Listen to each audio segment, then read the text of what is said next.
ప్రభునందు ప్రియులైన మీకందరికీ యేసుక్రీస్తు ప్రభువారి నామంలో శుభవందనాలు తెలియజేస్తూ ఉన్నాం. దైవజనులు బ్రదర్ భక్త సింగ్ గారి పరిచర్యలో నుండి దైవ మర్మములు. నవంబరు 23. ఆకాశమందు నీవు తప్ప నాకెవరున్నారు? నీవు నాకుండగా లోకములోనిది ఏదీ నాకు అక్కరలేదు.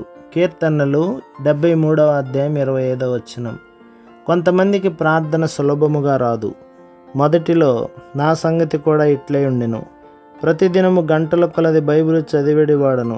సినిమా మొదలైన లౌకికమైన వాటి మీద నాకుండిన సరదా దేవుడు తీసివేసెను. దానివలన ఇతర పుస్తకములేమీ ముట్టక దినమంతయు బైబిల్నే చదువుచుంటిని. చదువుటలో 12 గంటలు గడిపినను నాకు విసుగు పుట్టలేదు.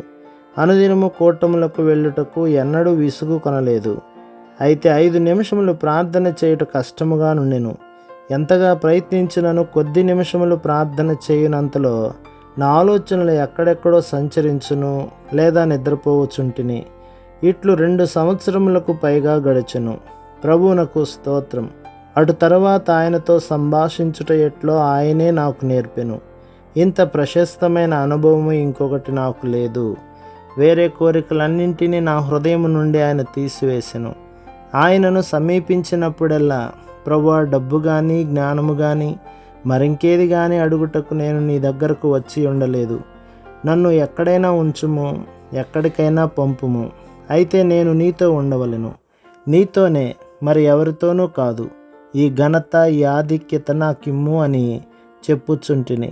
ఆ దైవ సాన్నిధ్యమందు నీవు ఎప్పుడు ప్రవేశించదువో అప్పుడు వెంటనే ఆయాసము, భయము, చింత సమస్తము ఎగిరిపోవును.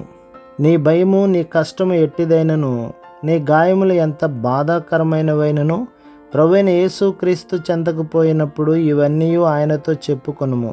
నీ చింత, నీ కష్ట దుఃఖములు నీవు తెలుపక ముందే ఆయన ఎరుగును. మోకరించి, ప్రభువా, ఈ సమయము నీతో గడుపుటకు వచ్చి ఉన్నాను, నీ సన్నిధిలో నన్ను ఆనందించనిమ్ము అనుము. నీ కష్టములన్నీ మాయమైపోవును. నీవెంత నూతన పరచబడి ఆశీర్వదించబడిన వానిగా మోకాళ్ళ మీద నుండి లేతువు. ప్రభు మిమ్మును, మీ కుటుంబమును, మీ సంఘమును దీవించి ఆశీర్వదించునుగాక. ఆమెన్.